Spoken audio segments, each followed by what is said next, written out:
Hello.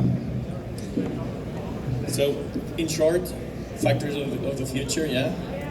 In Serra, we often think about in 2, 5, 10 years time, how are plants going to be looking like? How are the corrugated plants going to be look like? So I thought it would be interesting to share this vision with you guys.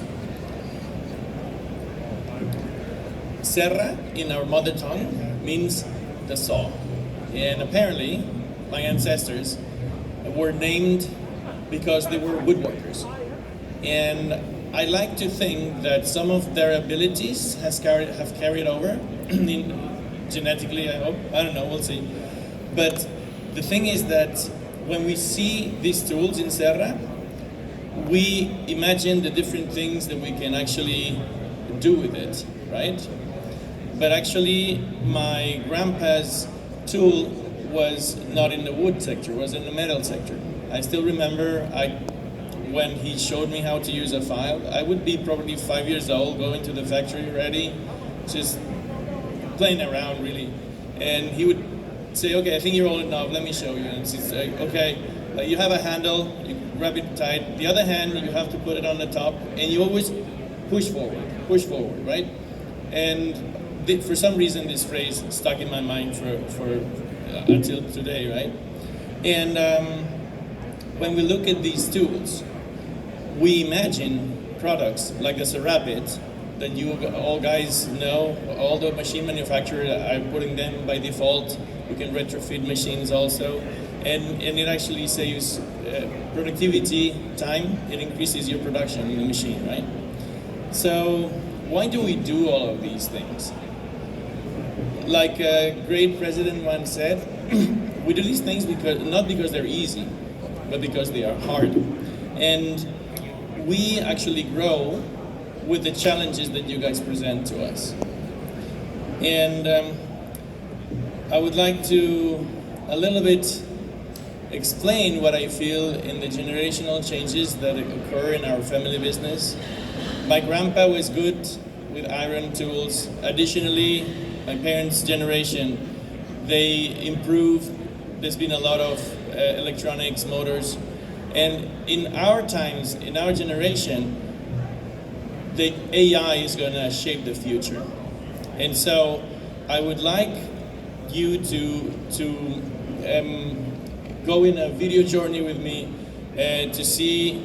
We're going to showcase a few things, the state of the art, yeah, and then I'll show you some of our improvements, some of our things. This is a Tesla bot. If you probably heard about Elon Musk. This guy is saying he's going to sell 1 million of these robots 2024. It's like the present already. It's not the future anymore. And they're going to be doing very simple tasks. What he says is the mechanics has been solved. Okay? We know how to make this guy make pirouettes. This is another from Boston Dynamics. So the problem is not whether or not a robot can do it. The problem is, can he know by himself? Why does he want to go there and what to do, right? The key is in the brain. Here the last example is the Amazon factories. I don't see any people here, okay? And they use two kind of robots, the LGVs, laser guided vehicles, to move around the factory, and they use robotic arms to do complicated manipulations. And this is the philosophy that we're following in our factory. This is our robot stacker. We have stackers and feeders with robots in digital printers. And the advantage, one of the biggest advantages of these is the flexibility in which you can perform different things. You can turn or not turn.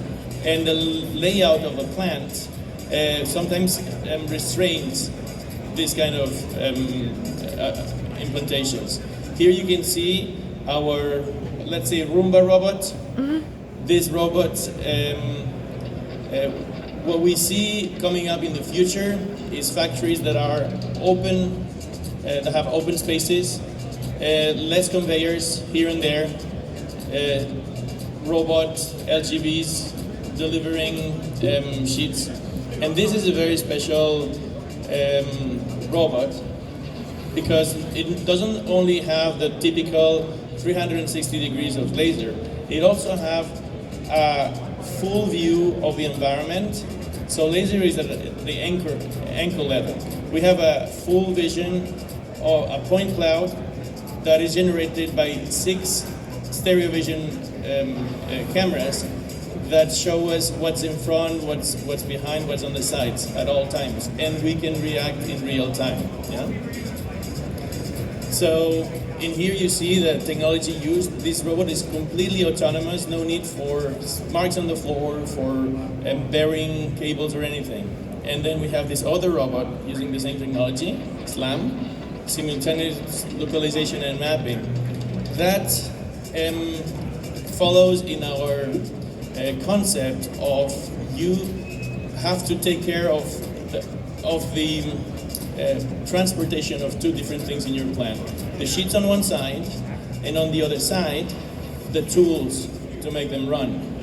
And we want to remove as much as possible human intervention in these sections.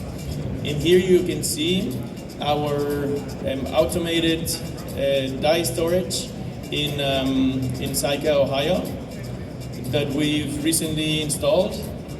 And in here we can store print plates, we can store rotary dies, and flat dies too. And the last thing is this, following the concept, the key is the brain. In here we're training artificial neural networks to detect different objects like vehicles, forklifts, people driving, people standing, people falling. And the objective is to improve the safety around forklifts. How do we do it? Right now, we understand that there's a need of accountability. If you have a safety regulation and you train your workers to do it, and they refuse to do it, this system is going to record it, and you'll be able to understand what things you should maybe train differently, right? So I hope that with these examples that you agree with the vision that we have of the future plants, and we will be happy to assist you in modernizing your plants. Thank you very much.